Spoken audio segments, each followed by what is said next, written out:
નામ પરિચય? જયશંકર જયંતિલાલ રાવલ।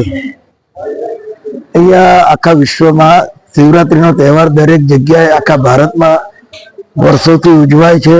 અહીંયા બી મહાશિવરાત્રીના દિવસે સવારે મહાઆરતી થશે, સવા મણ દૂધનો અભિષેક થશે, ભગવાનને દૂધનો પ્રસાદ ચડાવવામાં આવશે। અખંડ ધૂન છે ભગવાનના મંદિરમાં। અહીંયા ભક્તો લગભગ રાતના 2 વાગ્યાથી અહીંયા આવી જાય છે દર્શન માટે। સવારે મહાઆરતી થશે 4 વાગે, સાંજે 4:30 વાગે બરફના મહાદેવના દર્શન થશે, રાત્રે 12 વાગે મહાપૂજા થશે। અહીંયા મંદિરમાં એન્ટર થતા મહાકાળીમાં, ભરિયા બાપજી, સાઈનાથ બાબા, રામ દરબાર, કેવટ પ્રસંગ, શનિદેવ મહારાજ, રાધા કૃષ્ણ ભગવાન, 12 જ્યોતિર્લિંગ, 21 ફૂટ ઊંચું ભગવાનનું શિવલિંગ છે।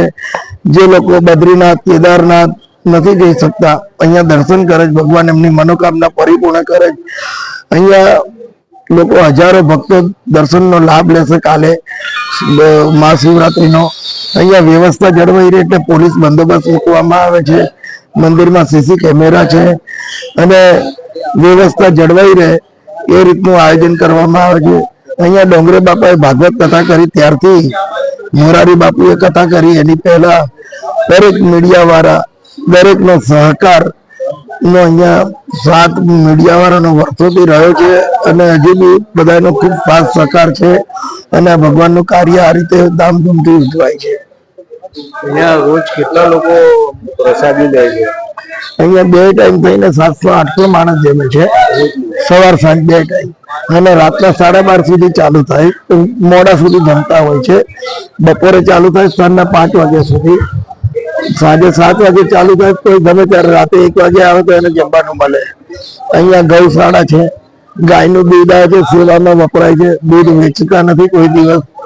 પ્રવાસની ગાડી આવે તો રહેવા કરવાની સુવિધા મંદિર તરફથી ફ્રી ઓફ છે। જે દાતા અહીંયા દાન આપે છે એમને ઇન્કમ ટેક્સ કર મુક્તિ છે। અહીંયા કોઈ મધ્યમ વર્ગનું હોય 10 કિલો લોટ, 10 રૂપિયા દક્ષિણા, સાધુ સંતોને ડેલી દક્ષિણા આપવામાં આવે છે। મંદિરના નામે કોઈ દિવસ 1 રૂપિયો ઉઘરાવતા નથી, ભગવાન ગમે ત્યાંથી મોકલી આપે છે।